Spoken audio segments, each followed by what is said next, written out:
और आज आपको बता दें कि राजमेष के 17 मेडिकल कॉलेज के टीचर्स अवकाश पर है और राजमेष में राज्य सरकार के सेवा नियम जो है अडॉप्ट करने पर घोषणा हुई। तो यह बड़ी जानकारी आपको जयपुर से दे रहे हैं, जहां पर जो है आज राजमेष के 17 मेडिकल कॉलेज के टीचर्स अवकाश पर हैं। राजमेष में राज्य सरकार के सेवा नियम अडॉप्ट करने पर घोषणा हुई। कॉलेज अभी वर्तमान में राजमेष के अधीन संचालित है, उसमें लगभग 850 के आसपास फैकल्टी है।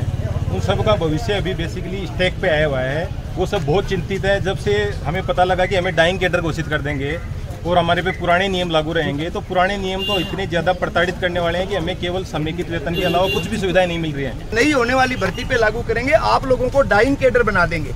डाइंग कैडर का मतलब आपके ऊपर पुराने ही नियम लगते रहेंगे, ना आपको एनपीएस मिलेगी, ना आपको पीएल इनकेसमेंट मिलेगा, ना आपको ओपीएस मिलेगी। तो सर ये क्या है, मेहनत हम लोगों ने करी, 7 साल तक सेवाएं हमने दी, कॉलेजों को हमने खड़ा किया और वो हमें अभी और चलिए रुक करते हैं अगली खबर की ओर। देश के कई राज्यों में आफत की बाढ़ आई है। बारिश से हाहाकार मचा हुआ है, शहर और गांव जो है डूबे हुए हैं। इसी पर देखिए खास रिपोर्ट।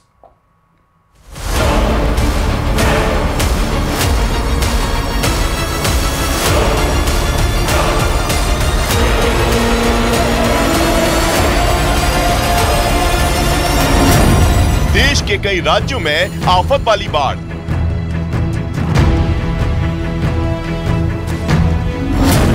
बारिश से हाहाकार, डूबे शहर और गांव।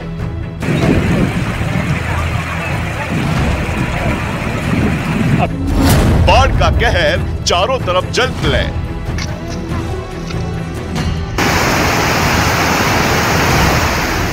महाराष्ट्र के चंदपुर से आई ये तस्वीरें डरा देने वाली हैं। बाढ़ का कहर कुछ ऐसा बरपा कि सड़क पर सैलाब उमड़ आया और इस सैलाब के बीच जरा सी लापरवाही एक युवक की जान पर बन गई।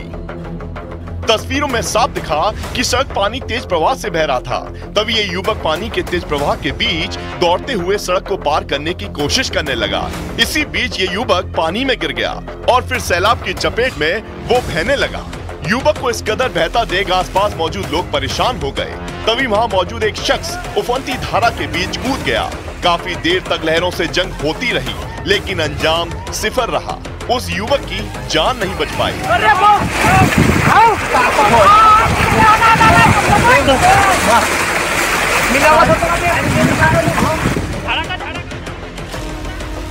महाराष्ट्र के कई जिले बाढ़ की चपेट में है। गढ़चिरौली जिले में बारिश ने कोहराम मचा रखा है। वहां से बाढ़ की हैरान करने वाली तस्वीरें आई। गढ़चिरौली की गलियों में सैलाब बहता नजर आया, मोहल्ले डूबे नजर आए, लोगों के घरों में पानी भर गया, गृहस्थी चौपट हो गई, मकान, दुकान, कार, मोटरसाइकिल सब बाढ़ में डूबे दिखे। गढ़चिरौली के पलकोटा से आई ये तस्वीरें देखिए, चारों तरफ सैलाब नजर आ रहा है, रास्ते के ऊपर पानी बहता दिखा। बाढ़ में गढ़चिरौली के कई रास्ते बंद हो चुके हैं।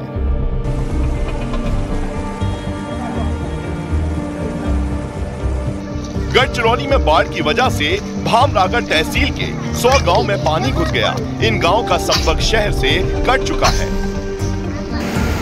पहाड़ों पर भी हो रही बेहिसाब बारिश से उत्तराखंड में कोहराम मचा है। नदी नाले उफान पर हैं। पिथौरागढ़ में काली नदी अपने उफान पर दिखी। हालात ऐसे हैं कि काली नदी खतरे के निशान से ऊपर बह रही है। नदी के रौद्र रूप को देखकर प्रशासन ने नदी किनारे रहने वालों को अलर्ट कर दिया है। काली नदी का जलस्तर बढ़ने से पिथौरागढ़ में धारचूला, चोल जीबी, बलुआ कोट, झूला घाट में खतरा मंडराने लगा। इस बीच केदारनाथ धाम में कुदरत का कहर बरपा है। केदारनाथ धाम में पैदल मार्ग पर बोल्डर की चपेट में आने से 3 श्रद्धालुओं की मौत हो गई। इस हादसे में एक श्रद्धालु घायल हो गया। केदारनाथ में यह हादसा पैदल मार्ग पर चिरबटिया के पास हुआ। वहीं इस हादसे के बाद एसडीआरएफ की टीम बचाव अभियान में जुट गई। घायल हुए शख्स को फौरन वहां से अस्पताल पहुंचाया गया। उत्तराखंड के कई इलाकों में पहाड़ खिसकने से हड़कंप मचा है। जगह जगह हादसे हो रहे हैं। इस बीच गंगोत्री हाईवे पर पहाड़ का मलबा गिरा है, जिसकी वजह से गंगोत्री हाईवे पर दोनों तरफ लंबा जैम लग गया।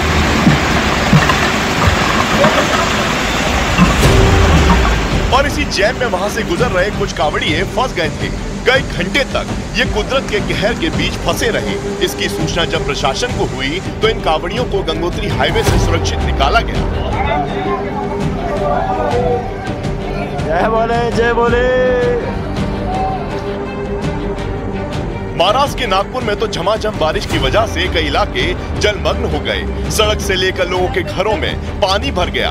हालात इतने बिगड़ गए कि कोई घर की पहली मंजिल तो कोई छत पर शरण लेने के लिए मजबूर हो गया, क्योंकि वहाँ बारिश के बाद बाढ़ जैसे हालात बन गए और 100 से ज्यादा लोग अपने घरों में फंस गए, जिन्हें प्रशासन ने नाव के जरिए सुरक्षित जगह पहुँचाया। प्रशासन की कई टीमें वहाँ नाव लेकर पहुँची और एक-एक कर लोगों को नाव में बिठाकर वहाँ से निकाला।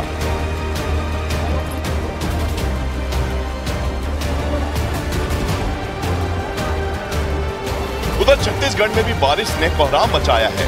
वहाँ के कई जिलों में बाढ़ आई है।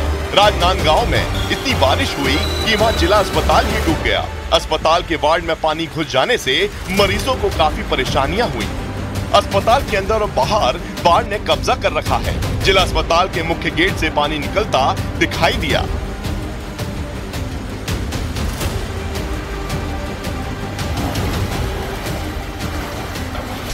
यूपी के गोरखपुर में राप्ती और घाघरा नदी अपने उफान पर है। दोनों नदियों का जलस्तर बढ़ने से गोरखपुर के 68 गांव प्रभावित हुए। गोरखपुर में ताप्ती नदी खतरे के निशान से 35 सेंटीमीटर ऊपर बह रही है। खतरे के निशान से लगभग 1 मीटर ऊपर बह रही थी। हमारे कुल 68 गांव प्रभावित हुए थे। इसमें ज़्यादातर गांव हमारे ऐसे थे जो कि उनकी आबादी के चारों तरफ पानी आने के कारण मैरून हो गए थे और आबादी के अंदर पानी कुछ ही घरों में घुसा था। किंतु वर्तमान में राप्ती नदी का जलस्तर खतरे के निशान से मात्र 35 सेंटीमीटर ऊपर है, तो अभी काफ़ी गांवों से पानी उतर भी गया है। वहीं मध्य प्रदेश के रायसेन में महज कुछ घंटे की बारिश से पूरा इलाका पानी पानी हो गया और सड़कें पानी में गायब हो गईं। इतना ही नहीं, दुकानों में भी पानी भर गया। इसके अलावा सड़क पर मोटरसाइकिलों ने तो जल समाधि ले ली। सड़क पर जल भराव की वजह से गाड़ियों की रफ्तार पर ब्रेक लग गया और लोगों को कहीं भी आने जाने के लिए कमर तक भरे पानी के बीच से गुजरने के लिए मजबूर होना पड़ा। उड़ीसा के मलका नगरी में भी बारिश की वजह से नदियों में उफान है। मूसलाधार बारिश की वजह से नदियों का जलस्तर इतना बढ़ गया कि पुल पर सैलाब बह रहा है। पानी में पुल डूबने की वजह से वहां के लोगों का बाकी हिस्सों से संपर्क टूट गया।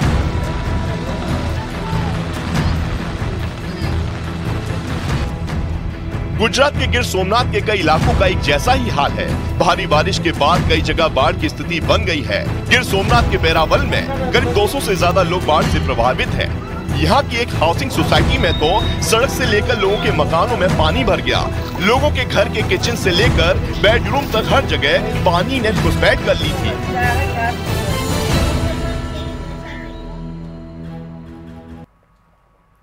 लेकिन नियम कानून जिस प्रकार से इस देश के संविधान के अनुरूप बने हैं, उसमें सरकारी कर्मचारियों को ये जो राजनीतिकरण करना चाह रहे हैं वो गलत है।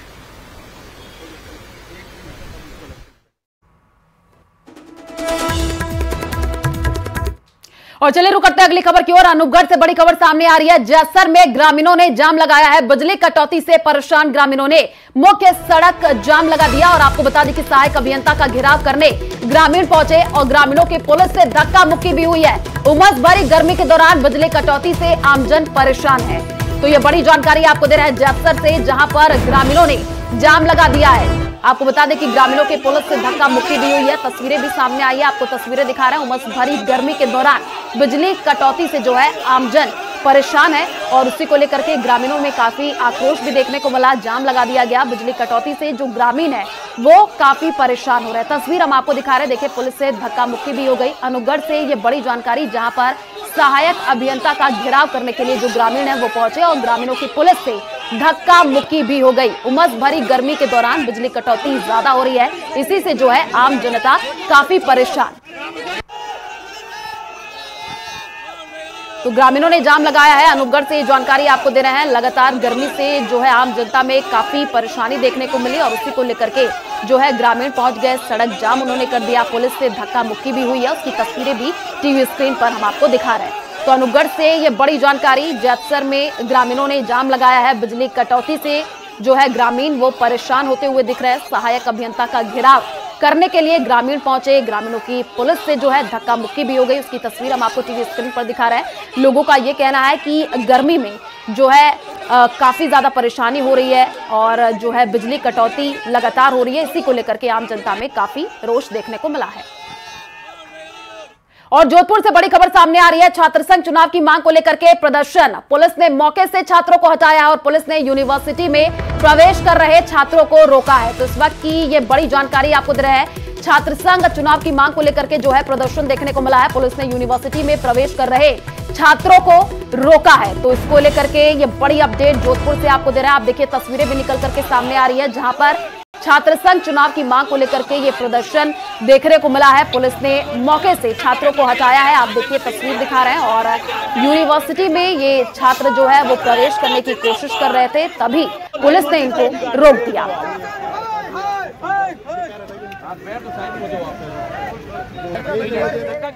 तो जोधपुर से ये बड़ी जानकारी आपको दे रहे हैं। छात्र संघ चुनाव की मांग को लेकर के जो है प्रदर्शन देखने को मिला है। तस्वीरें भी निकल करके सामने आई हैं, जहां पर पुलिस ने यूनिवर्सिटी में प्रवेश कर रहे छात्रों को रोका और इसी दौरान जो है तस्वीरें देखने को मिली हैं। आप देखिए जो तस्वीर आप देख पा रहे हैं, इसमें पुलिस ने मौके से छात्रों को हटाया है। पुलिस ने यूनिवर्सिटी में प्रवेश कर रहे छात्रों को रोका है। और चलिए रुक करते हैं अगली खबर की ओर। टोंक के मालपुरा से बड़ी खबर सामने आ रही है, जहां पर सिंधोलिया गांव में पुलिस टीम पर पथराव हुआ है। अवैध खनन को लेकर के ग्रामीण और पुलिस आमने सामने हुए हैं। एएसपी राजकुमार कसवा समेत आधा दर्जन पुलिसकर्मी घायल भी बताए जा रहे हैं। कोर्ट स्टे के बाद ग्रेनाइट माइंस चलने से जो है ग्रामीण नाराज हुए हैं और अवैध माइंस के पक्ष में जो है खड़ी पुलिस पर ग्रामीणों ने पथराव किया है। पथराव के दौरान पुलिस गाड़ियों के भी शीशे टूटे हैं। तो यह बड़ी जानकारी आपको दे रहे हैं, जहां पर आपको बता दें कि जो है सिंधोलिया गांव में पुलिस टीम पर पथराव हुआ है। अवैध खनन को लेकर के ग्रामीण और पुलिस आमने सामने हुए हैं। एसपी राजकुमार कसवा समेत आधा दर्जन पुलिसकर्मी घायल बताए जा रहे हैं। कोर्ट स्टे के बाद जो है ग्रेनाइट माइंस चलने से नाराज यहां पर ग्रामीण हो गए और अवैध माइंस के पक्ष में खड़ी पुलिस पर ग्रामीणों ने पथराव किया। पथराव के दौरान पुलिस गाड़ियों के भी शीशे टूट गए। और ज्यादा जानकारी के लिए संवाददाता दौलत हमारे साथ फोन लाइन पर जुड़ चुके हैं। दौलत, क्या कुछ ये पूरा मामला रहा, विस्तार से बताइए। देखिए, टोंक जिले का मालपुरा है और सिंधोलिया गांव में अवैध खनन को लेकर ग्रामीण लंबे समय से विरोध कर रहे हैं। ग्रेनाइट की माइंस है, उसको लेकर के विरोध किया जा रहा था। बताया जा रहा है कि इस माइंस पर स्टे लगा हुआ है, बावजूद उसके खनन किया जा रहा है।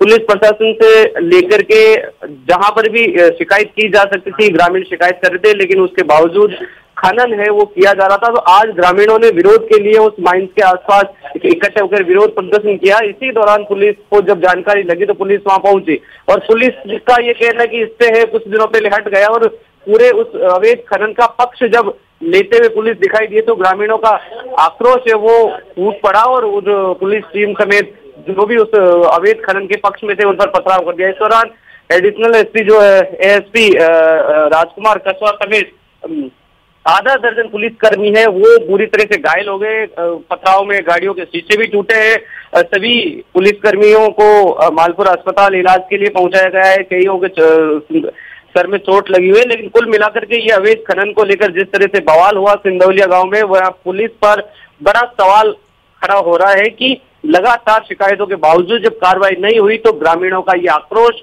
मालपुरा में आज देखने को मिला। जी बिल्कुल दौलत, आप इस पूरे खबर पर नजर बना करके रखिए। तस्वीरें भी हम अपने दर्शकों को दिखा रहे हैं। देखिए पुलिस की गाड़ी पर जो है यहाँ पर पथराव किया गया और शीशे भी टूटे हैं। शुक्रिया दौलत तमाम जानकारी साझा करने के लिए।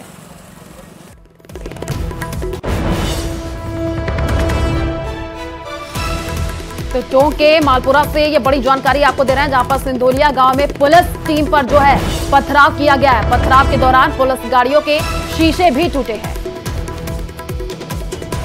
और करीब 7 महीने पहले राजस्थान में संगठित अपराध और गैंगवार पर नकेल कसने के लिए जिस एंटी गैंगस्टर टास्क फोर्स का गठन किया गया वो अब अपराधियों पर भारी पड़ रही है। इटली में छिपे बैठे गैंगस्टर रोहित गोदारा के खास और इनामी अमरजीत बिश्नोई को पकड़वाने वाली एजीटीएफ की कार्रवाई की चर्चाएं अब जोरों पर है। देखिए खास रिपोर्ट।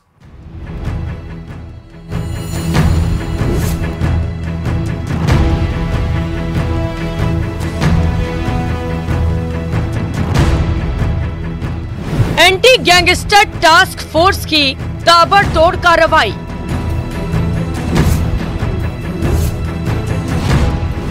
जान बचाने के लिए जगह बदल रहे बदमाश।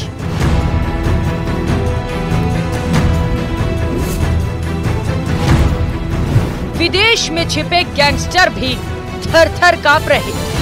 करीब 7 महीने पहले सत्ता संभालते ही ब्यूरोक्रेट्स के साथ पहले ही मीटिंग में सीएम भजनलाल ने जिस एंटी गैंगस्टर टास्क फोर्स का गठन किया था वो अब बेहद मजबूत हो गया है। आलम यह है कि इस टास्क फोर्स को सूचना तंत्र और तकनीक इतनी मजबूत कर रही है कि विदेशों में बैठे गैंगस्टर और उनके गुर्गे भी डरे हुए हैं। डर के मारे एक जगह से दूसरी जगह छिपते फिर रहे हैं। एजीटीएफ की कमान है एडीजी क्राइम दिनेश एमएन के पास। एजीटीएफ को बेसिकली जो आइडेंटिफाई करना प्लस वारदात नहीं हो, सबसे मुख्य बात है कि ये गैंग्स इनएक्टिव हो, वारदात नहीं करे लोग, वो हमारे सबसे मुख्य उद्देश्य है। उसको अचीव करने के लिए हम इनकी जो वांटेड लोगों को पकड़ते हैं, इनकी जो सपोर्ट सिस्टम होता है नेटवर्क, उनको आइडेंटिफाई करते हैं, उनके खिलाफ एक्शन लेते हैं। जिलों के साथ मिलके जहां हमें लगता है कि कहीं वारदात करने वाले हैं तो जिलों के साथ मिलके, स्पेशली ये जो शेखावटी के जिले हैं उनके साथ मिलके उनको इस नेटवर्क को हम भेद करते हैं और उनको अरेस्ट करते हैं, इनके डोजेस बनाते हैं, इनके ऊपर निगाह रखते हैं। इटली में छिपे बैठे गैंगस्टर रोहित गोदारा के खास और इनामी अमरजीत बिश्नोई को पकड़ने वाली एजीटीएफ की कार्रवाई की चर्चाएं अब जोरों पर है। 16 दिसंबर 2023 को गठित की गई इस टास्क फोर्स में डीआईजी से लेकर कांस्टेबल तक करीब 30 पुलिस कर्मियों को शामिल किया गया, जिन्होंने सबसे पहले प्रदेश में एक्टिव अलग अलग गैंग की लिस्ट बनाई, जिसमें विदेशी गैंगस्टर भी शामिल थे, और इसके बाद एक एक को चिन्हित कर कार्रवाई शुरू कर दी। जिन पर कार्रवाई की गई उन पर लाखों रुपए का इनाम था। अब तक एंटी गैंगस्टर टास्क फोर्स करीब 38 इनामी बदमाशों को गिरफ्तार कर चुकी है। आइए अब आपको बताते हैं कि किन किन अपराधियों पर एजीटीएफ ने कार्रवाई की। 1 लाख रुपए का इनामी सुमित मांझू ड्रग तस्करी केस में मध्य प्रदेश के उज्जैन से गिरफ्तार। 50-50 हजार रुपए के 6 इनामी अपराधियों को पकड़ा, जिसमें भरतपुर के चर्चित कुलदीप जघीना हत्याकांड के मास्टरमाइंड सचिन जाट और गैंगस्टर राजू ठेहट हत्याकांड में शामिल वांटेड अमरजीत सिंह बिश्नोई को इटली में पकड़वाया। 35-35 हजार रुपए के 3 इनामी और 25-25 हजार रुपए के 11 इनामी एजीटीएफ ने गिरफ्तार किए। 14 साल से फरार आतंकी मिराजुद्दीन को टोंक जिले से पकड़ा। 20-20 हजार रुपए के घोषित 2 अपराधी और 15 हजार रुपए के घोषित 1 इनामी को पकड़ा। इसके अलावा नारकोटिक्स में भी हमारी टीम ने काफी अच्छी कार्रवाई की, हथियार संबंधी भी काफी कार्रवाई की है। इसके अलावा जिलों के साथ मिलके और वहाँ रेड्स करना, संदिग्धों को चेक करना, उनकी डोजियर बनाना, इन कार्रवाइयों की और प्लस एरिया डोमिनेशन में मदद करना, इन कार्रवाइयों की वजह से पिछले इस साल जून तक जो फायरिंग इंसिडेंट्स हमेशा राजस्थान में होते थे, पिछले 3-4 साल 5 के मुकाबले करीब 40% की कमी आई है। यही नहीं, एजीटीएफ ने प्रदेश में अवैध मादक पदार्थ और शराब तस्करी के खिलाफ कार्रवाई करते हुए 14 अपराधियों को धर दबोचा। अवैध हथियारों की तस्करी में एजीटीएफ ने 17 बड़े तस्करों को महज 7 महीने में पकड़ा है, जिनसे 68 अवैध हथियार बरामद किए गए। इसके अलावा 19 मैगजीन और 112 कारतूस भी बरामद किए गए। यही नहीं, राजू ठेहट गैंग को अवैध हथियारों की सप्लाई करने वाले तस्कर को करौली जिले से पकड़ा। उसके कब्जे से 9 अवैध देसी पिस्टल, 16 मैगजीन और 2 कारतूस बरामद किए। एनडीपीएस इलीगल वेपन्स में भी काफी कार्रवाई की, काफी बड़े बड़े सीजर्स किए हैं और अभी भी लगातार हमारे प्रयास जारी है। प्रदेश की एंटी गैंगस्टर टास्क फोर्स अब मुख्यमंत्री भजनलाल शर्मा के भरोसे पर खरी उतरती नजर आ रही है। इस टीम में पुलिस बल भले ही कम और चैलेंज ज्यादा हो, लेकिन एडीजी दिनेश एमएन के नेतृत्व में चुनिंदा पुलिस ऑफिसर्स वाली ये टीम आज राजस्थान में सफल साबित हो रही है और विदेश में मौजूद गैंगस्टर भी एजीटीएफ के नाम से घबरा रहे हैं। जयपुर से न्यूज़ 18 के लिए विष्णु शर्मा की रिपोर्ट।